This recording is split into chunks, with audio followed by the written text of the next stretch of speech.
Alors, ce que je vais vous parler, ça confirme que ce message, je devais le préparer. Je vais essayer d'être court, hein, parce qu'il y a beaucoup de choses à dire, mais je vais essayer d'être court. Hein. Donc, je vais mettre ma Bible là, c'est plus facile pour moi, pour les versets. Alors, je voudrais juste parler, tout à l'heure, le frère, il a parlé d'une prophétie. Il a parlé que le Seigneur, il veut décanter le chemin. Il veut enlever les ronces. Et ce que je veux vous parler, c'est du semeur qui sème la parole sur le champ. C'est du semeur. On ne s'est pas concerté, vous voyez, le Saint-Esprit a dirigé. Il y a une parole prophétique et il y a un message qui va venir derrière. Et je voudrais parler, de la parole du semeur. Et pour ça, nous allons lire dans Matthieu, chapitre 13, et au verset 1 à 23. On va d'abord lire la petite partie, on va la mettre ici. Ce même jour, Jésus sortit de la maison et s'assit au bord de la mer. Une grande foule s'étant assemblée auprès de lui, il monta dans une barque et il s'assit. Toute la foule se tenait sur le rivage. Il leur parla en parabole sur beaucoup de choses. Et il dit, un semeur sortit pour semer. Comme il semait, une partie de la semence tomba le long du chemin. Les oiseaux vinrent et la mangèrent.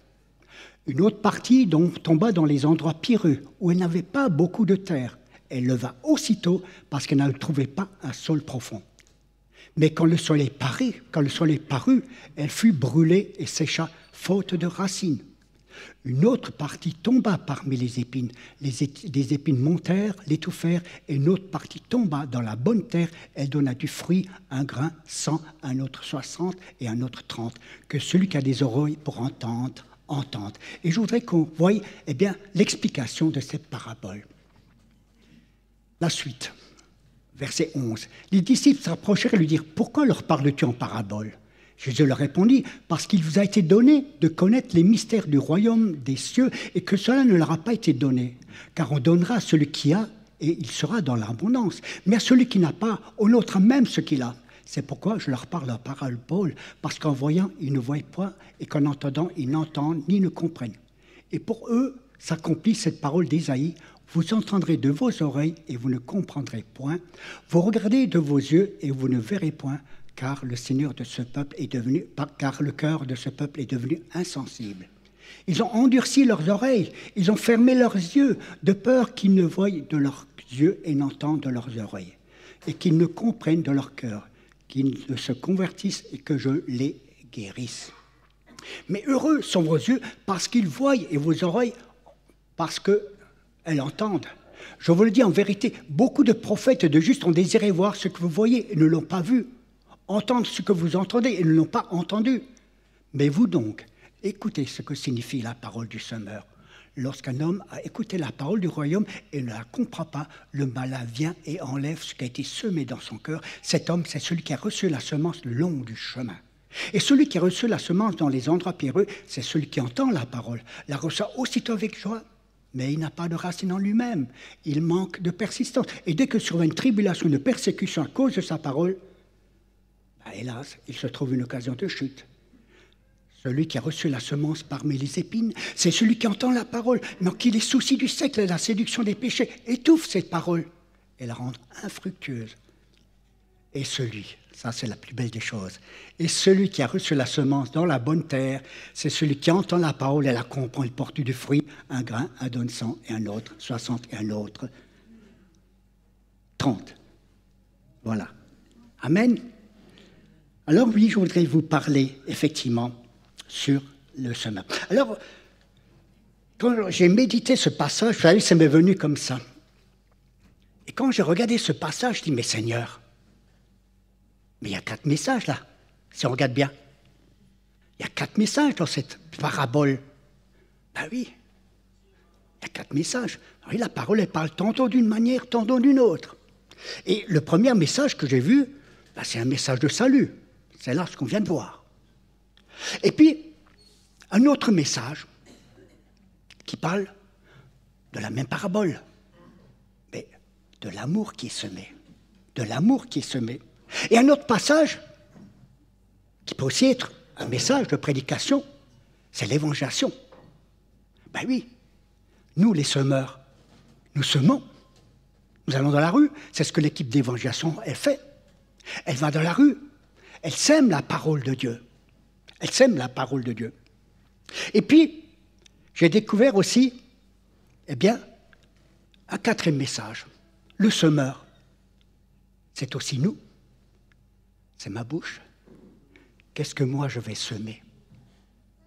Qu'est-ce qui va sortir de mon cœur? Ce qui va sortir de mon cœur peut faire du bien à mon frère ou à ma sœur, comme peut faire du mal. Nous sommes aussi des semeurs. Nous allons semer l'espérance. Nous allons semer eh bien, l'encouragement. Un frère ou une sœur. Oui, j'ai vu 4 messages. Alors, on ne va pas prendre les 4 messages, hein, sinon on sera là, je ne sais pas jusqu'à quelle heure. Hein. On va être très très court. Hein. On va être très court. On va quand même prendre ce passage, effectivement, quand même, qui parle en premier lieu du salut. Qui parle du salut.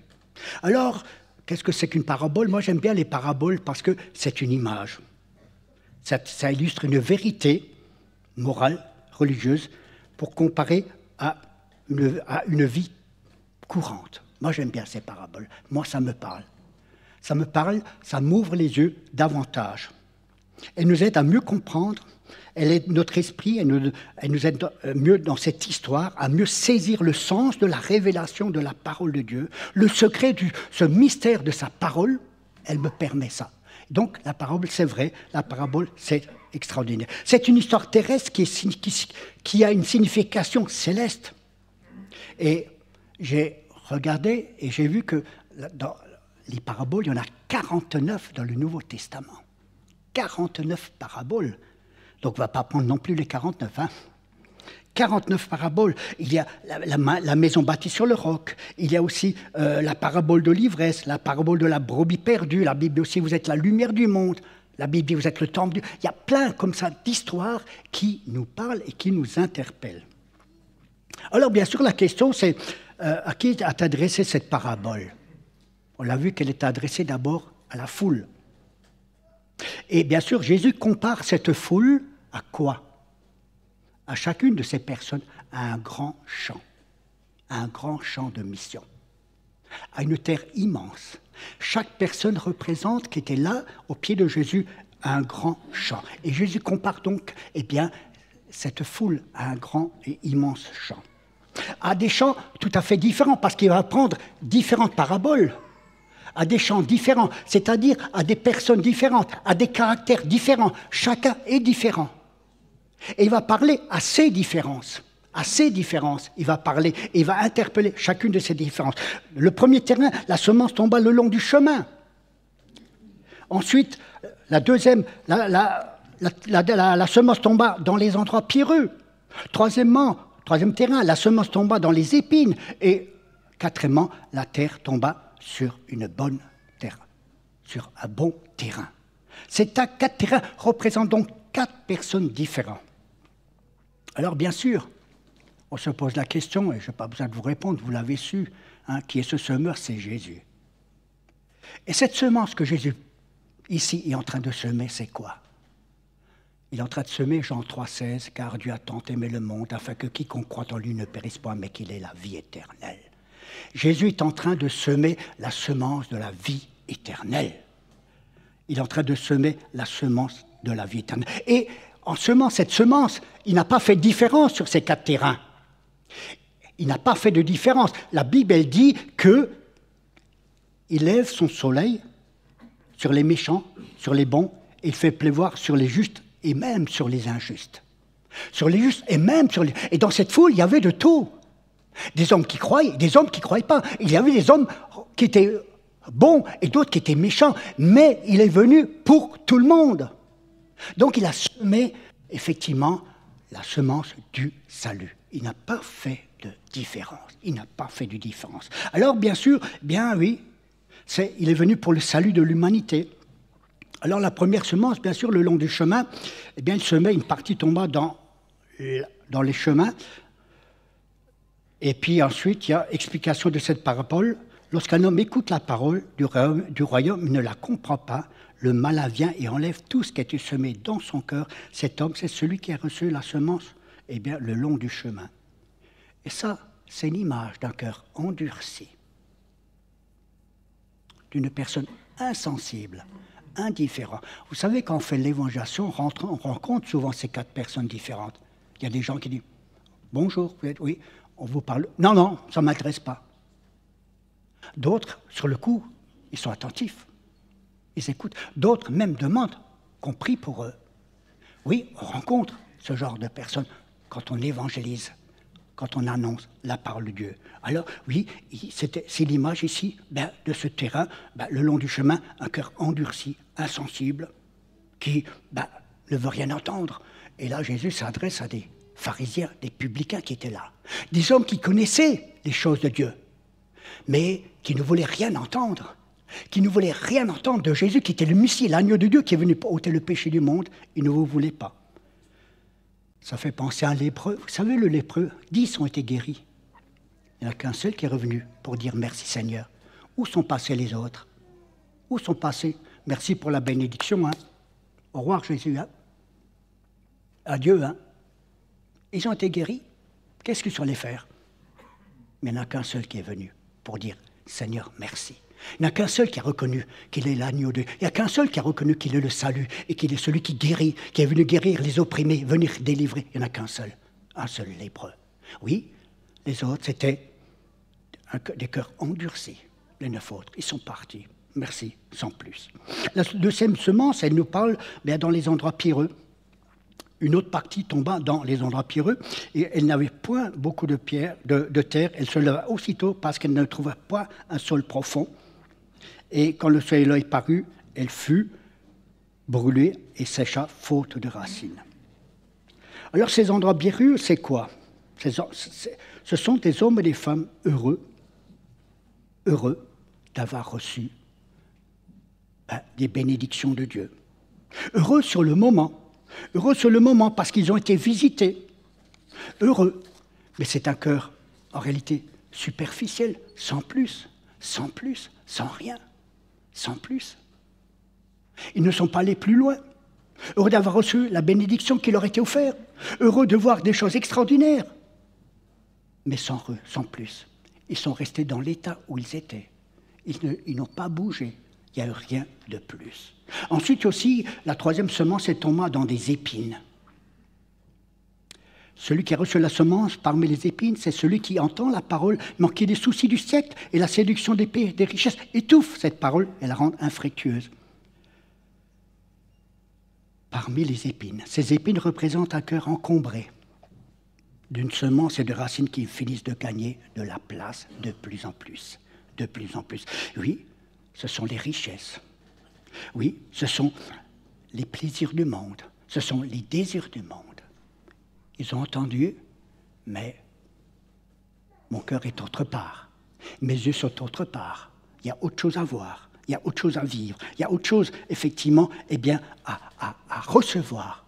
Oui, cette semence, alors, elle a étouffé ce qu'ils ont entendu parce qu'ils n'étaient pas prêts à lâcher. Ils n'étaient pas prêts. Ils n'étaient pas disposés à abandonner. Ils n'étaient pas disposés. C'est tout ce qui plaît à la chair, effectivement, cette semence dans les épines. C'est tout ce qui plaît à la chair, oui. Et puis ensuite, la quatrième semence, c'est de la bonne terre. Cette bonne terre, bien sûr, la Bible nous dit, une autre partie tombera dans la bonne terre, elle donna du fruit, un grain, un 100, et un autre 60, et un autre 30. C'est une terre débarrassée des cailloux, des ronces, des épines, et aussi de cet endroit qui a été piétiné, ce chemin qui a été piétiné. Oui, c'est une terre, oui, c'est un champ. C'est là où la fourche à 3 dents est passée et a soulevé. Vous savez, dans le temps, ils avaient une fourche à 3 dents, là, et je voyais les fermiers, ils étaient là, et le cheval avançait.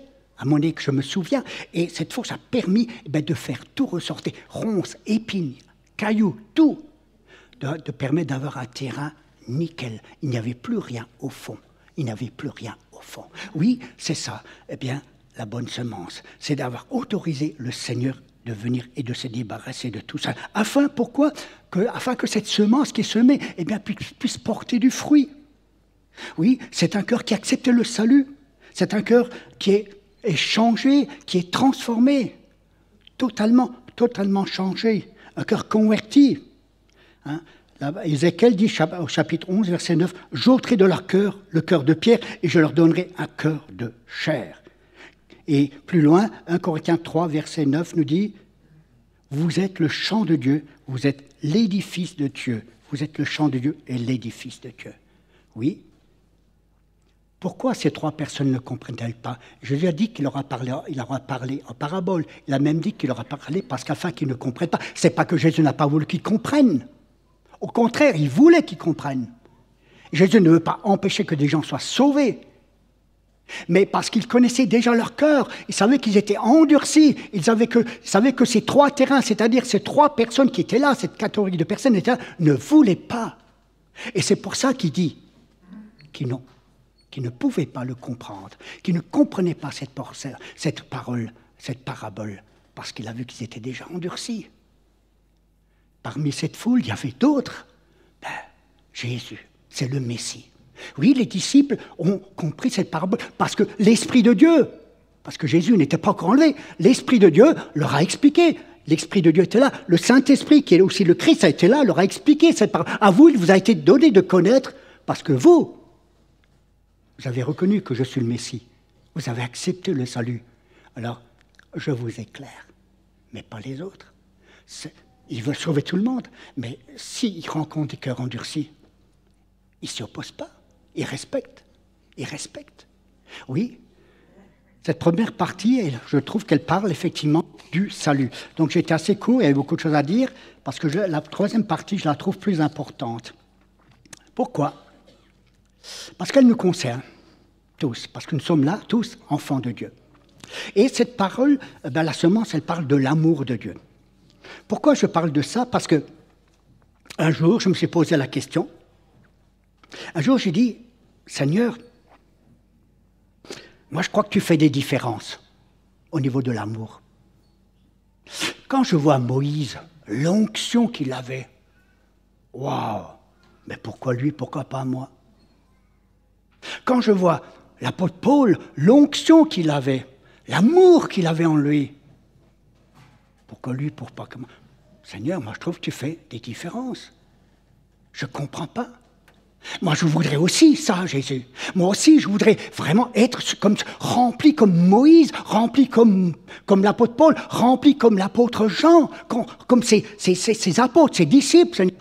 Pourquoi eux et pourquoi pas moi? Oh, je sais que tu m'aimes, Seigneur, je le sais, mais pourquoi pas moi? Vous savez, quand moi je prie, des fois je discute comme ça avec le Seigneur. Hein. C'est naturel. C'est un enfant qui parle à son papa respectueusement, très respectueusement. Je parle à mon Père éternel, à mon Dieu tout-puissant. Et puis le Seigneur m'a montré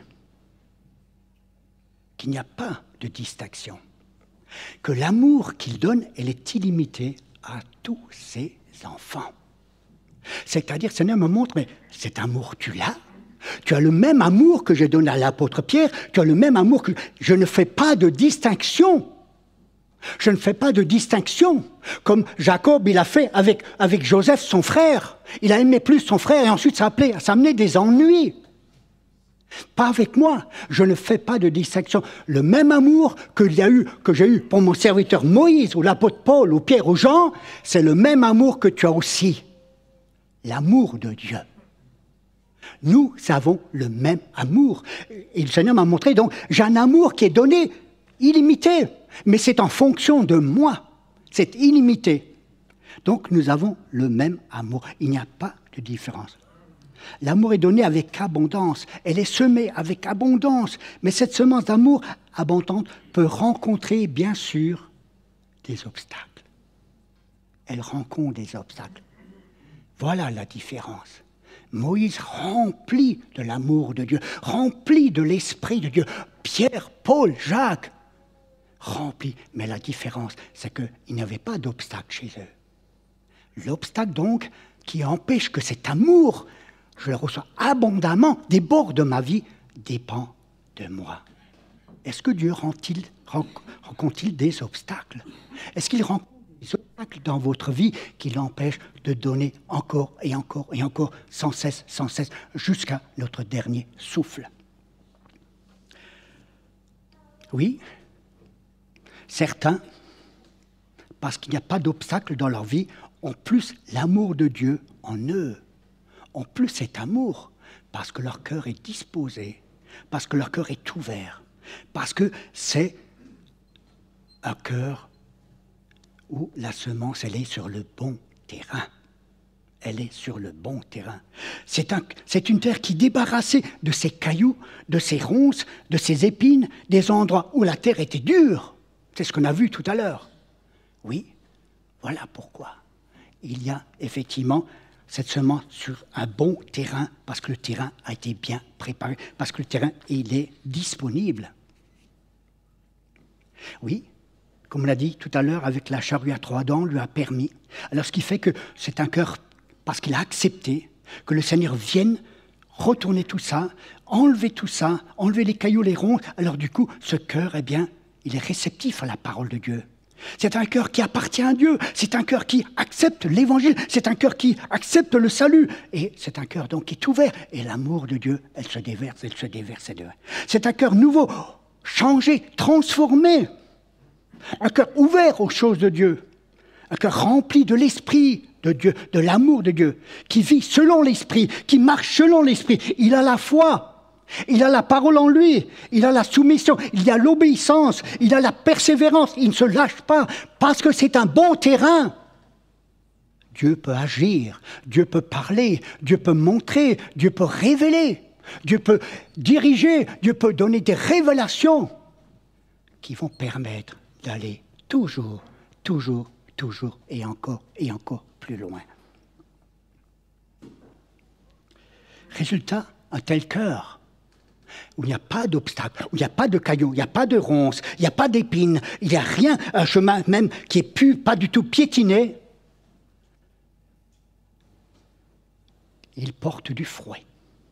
Il porte du fruit. Vous savez, on se demande pourquoi, bien oui, un Moïse, un Pierre, un Jacques ou autre, c'est parce que c'était un bon terrain, ouvert, il portait du fruit, parce qu'il laissait agir l'Esprit de Dieu dans leur cœur. C'était un bon terrain. Alors que le Seigneur nous aide d'être un bon terrain, débarrassons-nous de tout ce qui peut être un obstacle pour que, bien, nous soyons remplis de l'amour de Dieu, débordant de l'amour de Dieu, comme un Moïse, comme un Pierre, comme un Jean, comme n'importe quel apôtre, comme n'importe quel serviteur de Dieu. Et il n'y a pas de différence dans ce que Dieu donne, mais c'est nous qui faisons la différence, c'est l'état de notre cœur. Alors oui, si c'est un bon terrain, il porte du fruit et il va en grandissant, en mûrissant. La Bible dit, depuis le jour où vous avez entendu et connu la grâce de Dieu, conformément à la parole, eh bien tout ça va en grandissant, en mûrissant. Oui. Alors, j'ai exprès commencé à l'envers. Vous avez vu qu'avant, j'ai commencé tout au début. Un semeur qui sème la parole tout au début, le long du chemin. Moi, j'ai commencé à l'envers. Pourquoi j'ai commencé à l'envers? Parce que là, je parle de personnes converties qui, au début, sont des beaux terrains. Et tout à coup, eh bien, ces bons terrains, eh bien, qu'est-ce qu'ils peuvent devenir?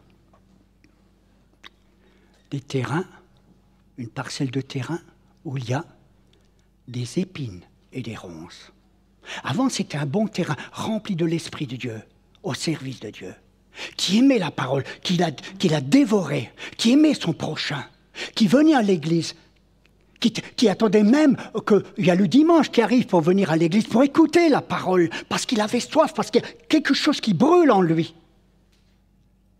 Tout à coup, ce bon terrain, bon, il y a des épines et il y a de ronces. Il y a des épines. L'amour de Dieu a diminué. Le semeur, bien sûr, ne se lasse pas de semer. Il continue à semer. Et en semant, qu'est-ce qu'il voit? Le semeur, tiens, qu'est-ce que ça fait ici? Avant, il n'y avait pas ça, il y avait un bon terrain. Qu'est-ce qui se passe? D'où vient cela? D'où viennent les épines? Que s'est-il passé? Que s'est-il passé pour que ces épines et ces ronces soient venues? Par hasard? Non, pas par hasard. Comment cela est-il arrivé? Cela arrive souvent, discrètement, sans qu'on s'en rende compte, sans qu'on le réalise. Ça arrive discrètement, sournoisement. On n'a rien vu venir. On n'a rien vu venir au début. On n'a rien vu venir. Et petit à petit, les ronces commencent à pousser. Oh, bien sûr, la personne ne s'est pas rendue compte. Mais le semeur, il a continué à semer l'amour. Mais tout à coup, c'est venu tout doucement. Il y a un autre semeur qui est venu discrètement et lui l'a semé aussi. Et quand on voit les grains, moi je sais que je ne peux pas les comparer. Un grain, c'est un grain. Mais il y avait un autre qui ressemblait au grain du bon semeur, mais qui n'était pas le bon grain. Un semeur est venu discrètement. Pourquoi il est venu discrètement? Parce que le cœur s'est ouvert. Parce que quelque part, il y a une ouverture à ça. Et donc le semeur, le deuxième, est venu, ah bah tiens, j'y entre. Il a commencé à semer. Alors bien sûr, quand ça pousse, on ne le voit pas tout de suite, on dit ça pousse, mais tout à coup, oh là, quand le Seigneur sème de la bonne semence, il rencontre un obstacle de taille, des épines. Pourquoi? Eh bien, ce semeur est venu, la Bible elle parle quand même, des ronces et des épines qui sont, bien oui, les soucis du siècle, la séduction des richesses. Ben oui, peut-être que le frère et la sœur, face à ces soucis, à ces difficultés, a réfléchi pour chercher une autre solution que le Seigneur, a cherché une autre solution face à sa situation, au lieu de faire confiance au Seigneur. Elle a peut-être prié, elle a dit Seigneur, et comme le Seigneur tarde et que c'est urgent, ben je vais essayer de trouver une autre solution. Et c'est ce que peut-être cette personne, c'est ce qu'elle a fait, et c'est ce que certains font. Ils cherchent d'autres solutions, d'autres chemins, d'autres secours qui ne sont pas celles du Seigneur. Je me souviens un jour d'un homme, d'un frère, je ne sais pas si je l'ai déjà raconté, il a prié pour avoir un travail et il a demandé qu'on prie ensemble, il m'avait téléphoné, j'étais sur mon lot de travail et j'ai prié pour lui. Et il m'annonce qu'il a trouvé un travail formidable, extraordinaire. Il était inquiet, il n'a pas de revenus, donc on a prié, le Seigneur a pourvu. Il a pourvu, il n'est pas allé vendre de la drogue, il n'est pas allé vendre quoi que ce soit, il a prié, et on a prié, le Seigneur a pourvu, et il a eu un travail. Il a un travail, il a dit, c'est formidable. Le chef, il est gentil avec moi, c'est extraordinaire ce que je vis. Et puis, 6 mois après, sur mon lieu de travail, je reçois un coup de fil. Bonjour frère, j'ai un gros problème. Je dis, comment ça, qu'est-ce qui se passe? Ben voilà, j'ai quitté mon travail pour entrer un autre travail où j'étais mieux payé. Mais il a dit, le gros problème, c'est que le chef, il m'en fait voir tous les jours. Et quand je vais au travail, je vais avec la boule au ventre. Oui, il était, voilà, le Seigneur avait pourvu, mais voulait encore plus, au lieu de rester là où il était. Parce que je crois même que Dieu, il peut aussi intervenir, il permet qu'il y ait des augmentations. Mais au lieu de rester là où Dieu il était, il a visé plus haut. Ah, si j'ai ça, ah, si je peux m'acheter ça. Il s'est laissé séduire. Et puis, finalement, ce frère, il a quitté l'emploi parce qu'il n'en pouvait plus. Quand il dormait, il avait la boule au ventre. Il faisait une dépression. Oui, faisons attention. Oui, il y a des épines, il y a des soucis de la vie. Eh bien, faisons confiance au Seigneur. Laissons-le faire, laissons-le agir, laissons-le intervenir. Oui, il y a des séductions de richesse. Je ne dis pas qu'on n'a pas le droit d'avoir une maison, je ne dis pas qu'on n'a pas le droit d'avoir une voiture, d'avoir un bon salaire, mais il y a des richesses qui peuvent nous empêcher dans notre marche spirituelle, qui peuvent empêcher notre croissance spirituelle, qui peuvent nous empêcher de répondre à l'appel de Dieu. Il y a des richesses qui sont dangereuses. Oui, on a le droit d'avoir une maison, on a le droit d'avoir une voiture, on a le droit d'aller en vacances. Oui, c'est le droit, merci Seigneur, on a encore ce privilège. Mais il y a des richesses, mes amis, pour certains, croyez-moi, c'est un piège. Oui, la semence dans les épines, dans les endroits pierreux, oui, la semence. Oui, c'est un piège. Ces richesses, bien sûr, c'est tout ce qui est le matériel, matérialiste. C'est tout ça, les richesses, c'est-à-dire les plaisirs de la vie. Alors les richesses, ce n'est pas forcément aussi de grands biens, mais les richesses, ça peut être autre chose. Moi, je connais une personne qui disait, moi, je vais dans la salle de sport 4 heures par jour, 5 heures par jour. 5 heures par jour de sport. Mais la Bible, même pas 1 heure. Ça, c'est des richesses aussi. Qu'est-ce que j'ai en premier? La Bible ne dit pas, moi je suis sportif, je cours, je marche, des fois je fais 10 km, 15 km. J'aime, ça fait partie au contraire de mon bien-être, de ma santé. Mais en premier, qu'est-ce que j'ai? C'est le Christ. C'est mon temps avec Dieu. C'est mon temps avec Dieu. Il y a des gens qui sont en vélo, eh bien, qui roulent en vélo pendant toute une journée. D'autres qui regardent la télé pendant toute une journée. Mais Dieu, quelle place il a? Même pas 1 heure. Même pas 1 heure. Oui, ça c'est des richesses qui viennent étouffer, des plaisirs qui viennent étouffer pour que tu ne lises pas ta Bible non plus, pour que tu ne pries pas. J'ai même entendu un frère qui me dit, écoutez, pendant 2 dimanches, je ne peux pas venir. Je dis, pourquoi? Ben, je suis à la pêche. Voilà. Voilà les choix. Je ne dis pas que ce n'est pas interdit, mais il y a un équilibre. Il y a un équilibre, mes frères et sœurs. Il y a un équilibre. Oui, moi j'aime bien le sport. La télé aussi, ça m'arrive de regarder la télé. Bon, je ne suis pas très télé, ça, ma femme vous le dira. Pas très télé, pas très jeux vidéo, mais ça m'arrive de regarder. Il y a des belles émissions, il y a des belles choses, il y a des beaux films, il y a des émissions qui sont riches aussi. Hein? Il y a aussi, bien sûr, des jeux sur Internet, jeux Scrabble, échecs, tout. C'est bon pour le mental. Mais quelle place cela a dans ma vie? À part les jeux violence, hein, ça, je ne veux même pas en entendre parler. Mais quelle place? Oui, ce sont des richesses. Des richesses dans ma vie qui plaisent à ma chair et qui prennent trop de place dans ma vie. Mes frères et mes sœurs, ayons l'équilibre. Oui, c'était un bon terrain.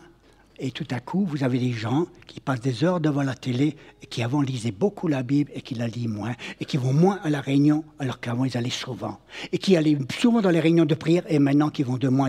C'est qu'il y a quand même quelque chose derrière qui est négatif. C'est quand même quelque chose, il y a un déséquilibre. Si ça n'arrive là, il faut s'interpeller. Sonde-moi, Seigneur, connais pour voir si je suis une mauvaise voie. Tout à l'heure, il y a eu ce verset. Oui, mes amis, faisons attention, faisons attention. Ce sont des œuvres de la chair, ces épines, qui sont là pour plaire à la chair, qui peuvent effectivement avoir des conséquences dans notre vie spirituelle. Et l'amour de Dieu qu'il y avait avant, ben Dieu donne, mais quoi? La moitié? Ben oui, il y a plein de choses qui n'ont rien à faire là-dedans. Dieu ne peut plus donner. Ça n'arrive plus. Ça n'arrive plus. Et là, il y a une partie de l'amour qui est encore là. Mais Dieu vous donne plus et il ne peut pas. Et il ne peut pas. Oui. Voilà. Le deuxième terrain, hein, on va en arrière. Hein. La semence dans les endroits pierreux. Une autre partie tomba dans les endroits pierreux où elle n'avait pas beaucoup de terre et elle éleva aussitôt parce qu'elle ne trouva pas un sol profond. Mais quand le soleil parut, elle fut brûlée et sécha faute de racines. Là aussi, c'est une personne convertie qui était au Seigneur, c'était un beau terrain, et d'un coup, voilà, cette semence tomba dans des endroits pierreux. Quand on regarde sur la surface de ce terrain, on dit « Ah, ça c'est un beau champ. Wow, c'est un beau champ. » Voilà ce que l'œil voit.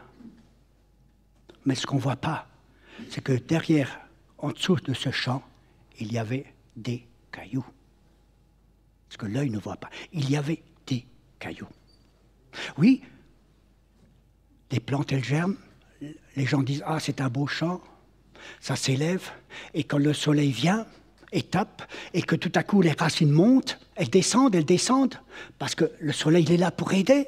Descendent, pof, plus rien, un caillou. Et qu'est-ce que ça?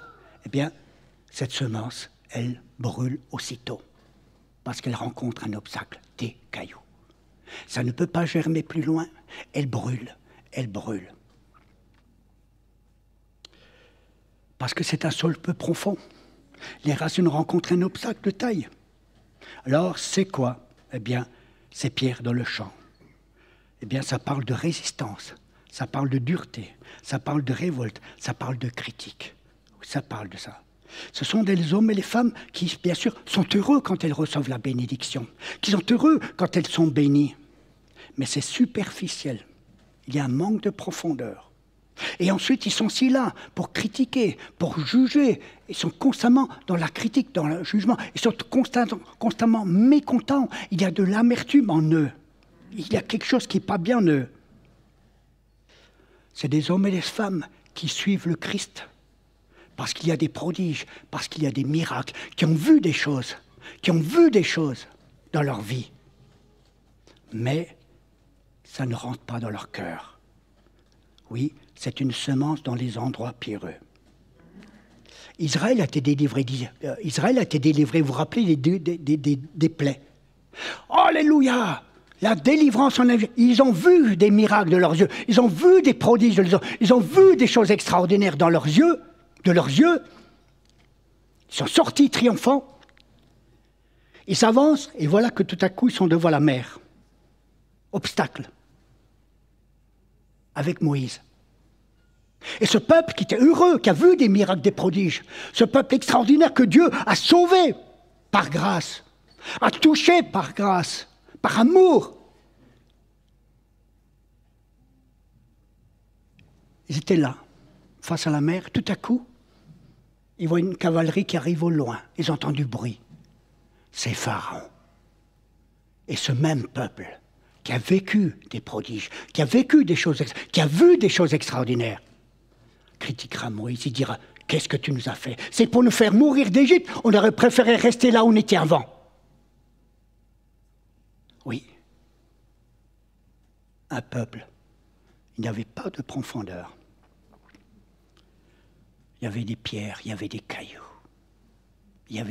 C'était superficiel. Alors que Moïse, lui aussi, a vécu la même chose.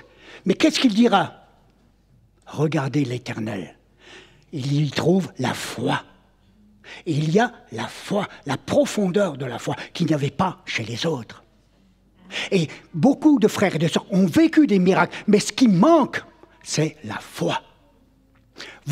Certains n'ont pas foi en la parole. Ne s'appuie pas sur la parole, ne s'appuie pas sur la promesse du Seigneur. Devant la situation, il flanche. Devant la situation, il perd de pied. Devant la situation, eh bien, il lâche tout. Il y a un homme, une fois que j'ai entendu, qui louait le Seigneur, qui glorifiait le Seigneur. Vous savez pourquoi il a abandonné le Seigneur? Parce que le Seigneur ne l'a pas guéri. Il a quitté l'Église et il est parti. Parce que le Seigneur ne l'a pas guéri. Oui, il y a des cailloux qui n'ont pas été enlevés. Et je me rappelle de cette personne, quand elle s'était convertie, j'étais même à son baptême. Mais elle brûlait pour le Seigneur. Il y avait le feu pour le Seigneur. Il y avait quelque chose de profond. Mais ensuite, petit à petit, qu'elle a cheminé, il y a un ennemi qui est venu et qui a mis des cailloux par-ci et par-là. Et puis, ces cailloux ont eu des effets dans sa vie. Et cette personne, effectivement, elle a tout abandonné. C'est un peu comme Israël. Dieu a touché, et au contraire, avec les miracles, les prodiges, ça aurait dû être plus profond, de dire « Waouh, ce que j'ai vu, Seigneur, j'ai confiance en toi. Je sais que maintenant, s'il m'arrive des choses, Seigneur, tu es là. Parce que ta parole a dit, je suis avec vous tous les jours jusqu'à la fin. Je ne te délaisserai pas. Parce que ta parole a dit, voici les signes, les prodiges et les miracles qui accompagnent ceux qui ont cru en ton nom. Seigneur, oui, là j'ai foi. Que ma foi grandisse maintenant encore, Seigneur. Là j'ai foi. Non, il n'y avait pas. Sur le coup, c'était beau, c'était bien. Voilà. Alors oui, il y a des frères et sœurs qui étaient remplis du Saint-Esprit. C'était un bon terrain et qui nous ont quittés.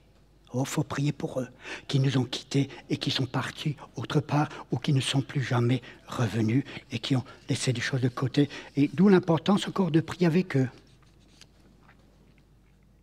Oui, Moïse a été confronté. Et le soleil, c'est les épreuves. Vous ne passerez pas à côté des épreuves que vous allez rencontrer dans votre vie.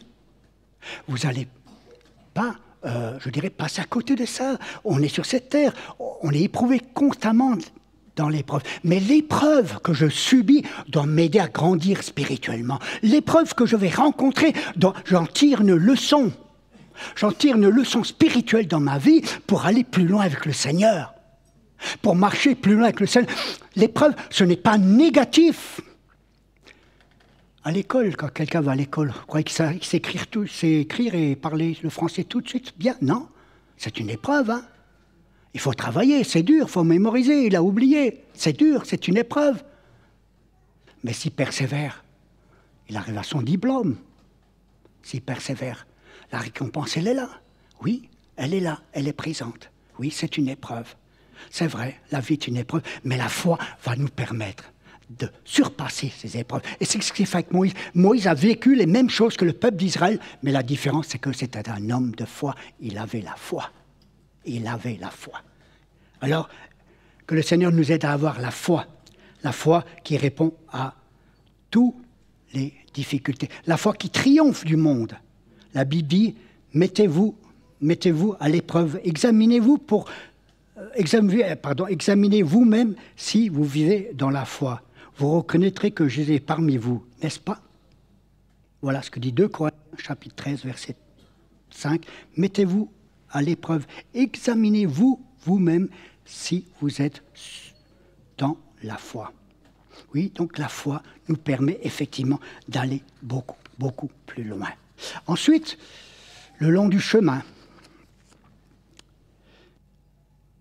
un bon terrain, aussi un frère, une sœur convertis, remplis du Saint-Esprit. Et puis, un bon terrain, elle a vécu des bénédictions, des choses extraordinaires.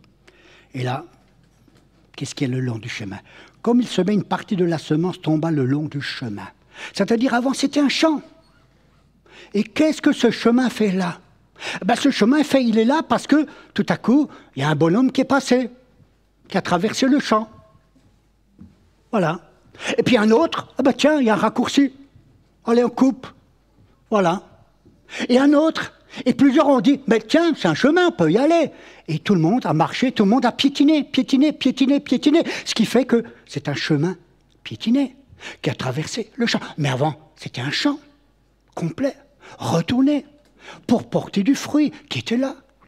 Mais plusieurs personnes sont passées et ont piétiné ce champ, et ce champ est devenu dur, au point que quand il pleut, quand il y a même eu la semence, ou même s'il pleut, ça n'a pas tenu. Parce que c'était trop dur, c'était piétiné. Et même l'eau avait des difficultés à pénétrer, à entrer de plus en plus. Alors bien sûr, ce terrain piétiné représente bien des frères et des sœurs, des personnes qui ont rencontré des choses difficiles dans leur vie. C'est des personnes qui sont endurcies par des mauvaises expériences spirituelles qu'ils ont vécues. J'ai une fois entendu une sœur qui me disait, et ce n'est pas la première sœur ou le premier frère que j'ai entendu, qui ont fait des réunions de maison et qui ont été bouleversés par certains comportements même de serviteurs de Dieu qui leur ont fait du mal, qui ont dit vous n'avez pas la foi, qui ont dit des choses qui ont été dures, qui ont été difficiles, qui ont été pénibles, des choses qui les ont détruits. Vous savez, ma femme et moi, nous avons toujours voulu servir le Seigneur. Je ne vais pas vous dire le nom, ni où c'était. Et un jour, ma femme et moi, nous avons répondu à un appel de Dieu. Et même l'Église nous a envoyés. On a eu l'approbation de l'Église, une grande Église, ça avait à peu près 500 personnes. Et on allait travailler dans cette œuvre, parce qu'on a répondu à un appel de Dieu. Et quand je suis arrivé dans cette œuvre, j'ai vécu des choses très difficiles. J'étais accusé que je volais de l'argent. alors que je n'ai jamais volé. Il y a eu beaucoup d'accusations, il y a eu beaucoup de comportements à l'égard de mon épouse et de moi qui nous a fait beaucoup de tort. Beaucoup de tort. Ensuite, par la suite, j'ai appris pourquoi. Ce frère absolument voulait ouvrir une œuvre. J'ai appris pourquoi. Oui, il y a des serviteurs qui nous ont fait beaucoup de mal, beaucoup de tort. Alors qu'on était sincères, mon épouse a servi le Seigneur aussi, alors qu'elle était enceinte. On a vécu des choses difficiles, compliquées, on n'a rien compris, on n'a jamais fait de mal. Il y a même un frère qui est venu, un pasteur, qui me disait, mais les accusations qu'on vous a données, est-ce qu'on vous a reçu pour vous entendre, vous expliquer? Non. Rien. Personne n'est venu nous voir pour que puissions nous expliquer. Personne. Il y avait de la jalousie, il y avait des paroles déplacées, dures, difficiles, des sentences dures, difficiles dont on n'a rien fait. On n'a rien compris, mon épouse et moi-même. On n'a rien compris. Oui, on a été piétinés. Alors je comprends qu'il y ait des frères et sœurs qui ont été piétinés. Et je dis, pardon, mes frères, mes sœurs, si on vous a mal compris, pardon si on vous a jugé, pardon si on vous a fait du tort, pardon si on a mal agi, pardon pour les paroles blessantes que vous avez entendues. Oui, vous avez été piétinés, alors que vous étiez un bon terrain, on vous a fait du tort. Pardon, mes frères et mes sœurs, pardon. J'ai vécu ça. J'ai vécu ça profondément. Et ça a été vraiment une douleur profonde, au point que j'ai pris des distances. J'ai dit, je ne veux plus entendre parler d'hommes de Dieu. Je ne veux plus entendre de parler d'anciens. Je me méfie. Je suis vigilant. On ne me dira plus n'importe quoi.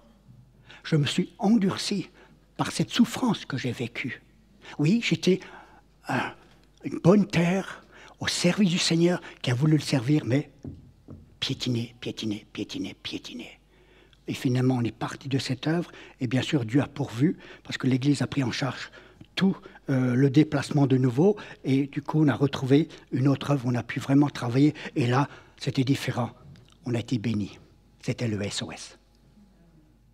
Et le SOS, mes amis, il y a des résidents que j'ai vus se convertir. J'ai vu des personnes qui sont maintenant des frères et des sœurs convertis. Ça, c'est la différence de ce que j'étais avant. Parce que, effectivement, quelque part, Dieu m'avait consolé. J'ai vu des personnes converties, transformées, qui sont encore fidèles au Seigneur et qui sont là. Oh, bien sûr, ça a été dur. Ça a été difficile. J'ai quand même pris des distances. J'étais vigilant.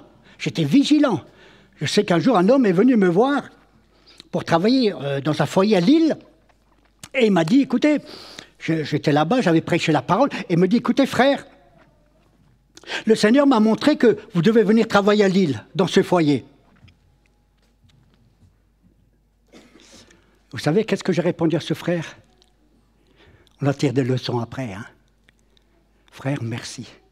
Je vais prier pour moi. Je vais prier pour ça, parce que le Seigneur, il est aussi assez grand pour me parler. Je suis réceptif, je n'ai jamais dit non. Mais cette fois-ci, je vais prier pour moi. Et j'ai demandé, Seigneur, est-ce que c'est ta volonté?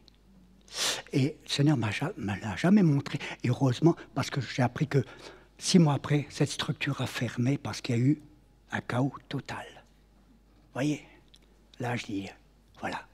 Oui, c'est vrai. Il y a des frères et des sœurs qui ont été piétinés, qui ont mal agi, qui ont de la rancune, oui, mal agi, mal fait avec eux, on les a jugés, on a dit t'as pas la foi, on a discerné des esprits qui n'y avaient pas, on a discerné des choses qui n'y avaient pas. Totalement faux. Et ça les a anéantis. Et certains même ne viennent plus à l'église, ont même peur de venir.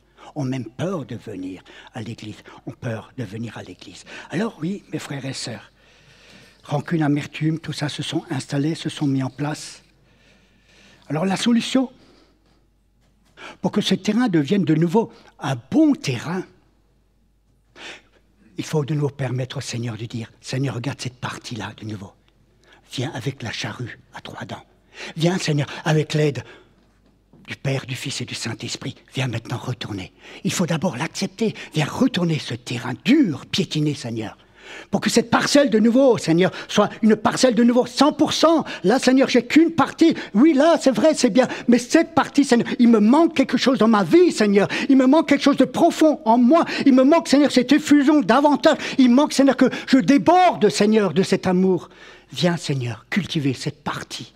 Viens, s'il te plaît. Viens la cultiver.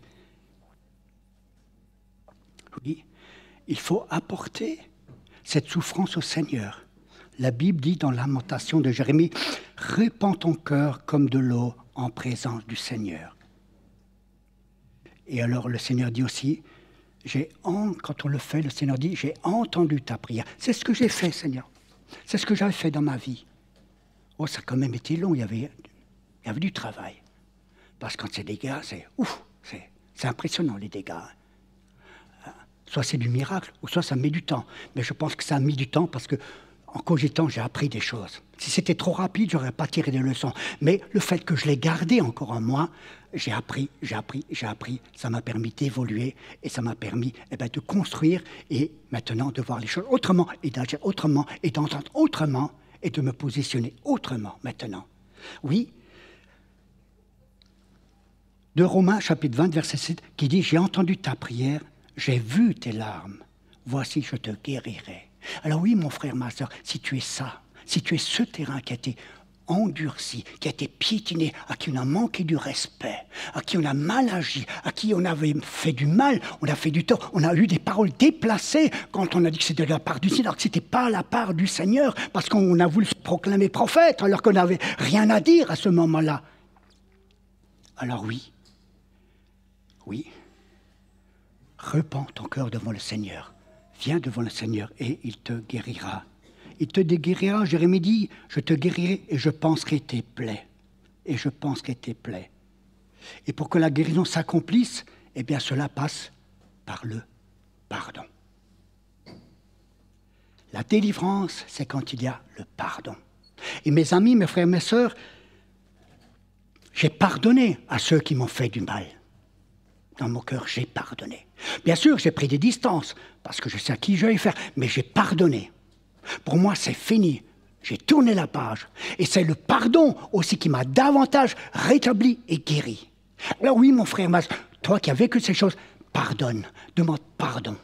Et le Seigneur te rétablira. Le pardon, mes amis, quand je dis pardonner, c'est comme si vous preniez l'épée de l'esprit.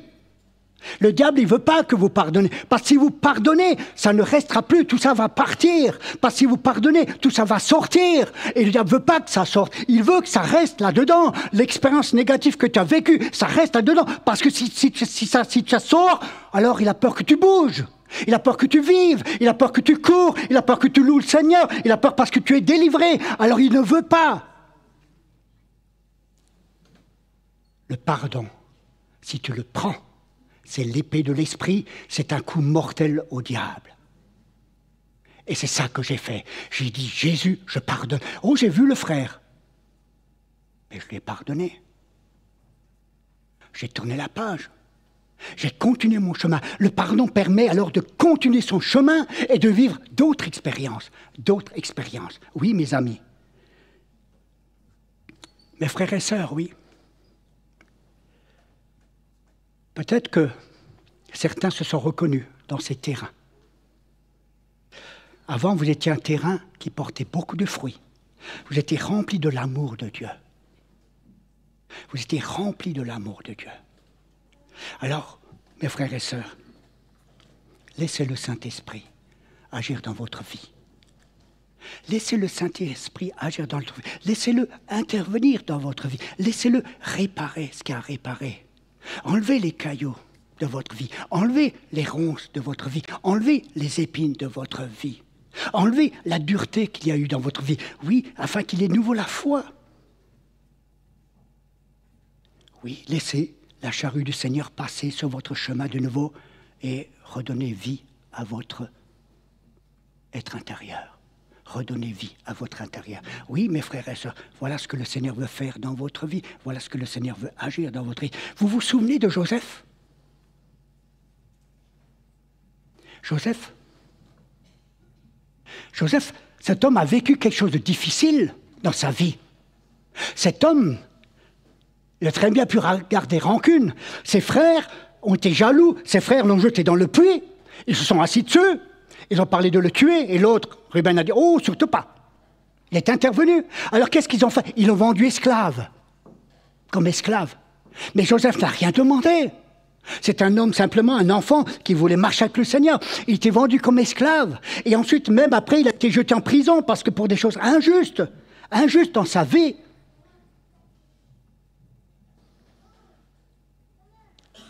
Il n'avait rien demandé. Il voulait juste qu'on le laisse tranquille. Oui, les cailloux du long du chemin. Et puis, il a été jeté en prison. Et quand il était en prison, qu'est-ce que la Bible dit? Joseph ruminait. Oh, mais, mes frères, hein, si je vous chope, je vous garantis, hein, je vais me venger. Hein. Non. Parce que la Bible dit que Dieu était avec Joseph. Il ne pouvait pas ruminer s'il y avait ça. La Bible dit que Dieu était avec Joseph parce que Joseph a été un homme qui a su faire confiance au Seigneur. Et la Bible dit même, quand il a revu ses frères, il les a embrassés. Et quand il a revu ses frères, qu'est-ce qu'il a dit? Dieu a permis cela afin de vous sauver la vie. Oui, il y a des épreuves qui sont dures. Alors, mes amis, réagissons comme Joseph. Relevons-nous et disons, Seigneur, de ça, je tire une leçon. De ça, j'apprends. De ça, je m'enrichis. De ça, il y a quelque chose qui va se construire encore plus solide dans ma vie. Amen. Alors, je voudrais demander à la chorale, si la chorale voudrait s'approcher pour un dernier chant. Pour un dernier chant. Et je voudrais vraiment